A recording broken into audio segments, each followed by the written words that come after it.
তোর সাহস দিন দিন এত বাড়ছে যে দেখে অবাক হয়ে যাচ্ছি। নিজে তো বিগড়ে গেছিসই, এবার বাচ্চা ছেলেটাকেও বিগড়ে দিবি। এই কথাটা কে বলেছে জানো? আমার কাকিমণি নয়, আমার মা। কারণ আমার মা মনে করে ঋষি তার আরেক সন্তান। ঘটনাটা শোনো তাহলে। বেলা 11টা নাগাদ দীপ, আমি আর ঋষি জমিতে ঘুরতে গেছি। এখানে আবার বলে রাখি, দীপ আমার পিস্ততো ভাই আর ঋষি আমার কাকাতো ভাই। জমিতে গিয়ে দেখি শ্যালো মেশিন চালিয়ে জমিতে জল দিচ্ছে এক কাকু। এই শ্যালো মেশিনে যে ছোটবেলায় কত স্নান করেছি, আর এখানে স্নান করার যে কি মজা, এখনকার বাচ্চারা সেটা বুঝবে না।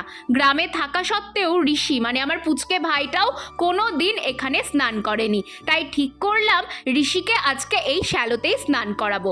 বেচারা প্রথমে খুব ভয় পাচ্ছিল, এখানে স্নান করে যদি বাড়িতে গিয়ে মার খায়। তারপর আমি একটু জোর করতেই এখানে স্নান করলো। তারপর আর কি, বাড়িতে বকুনিটা আমি খেলাম।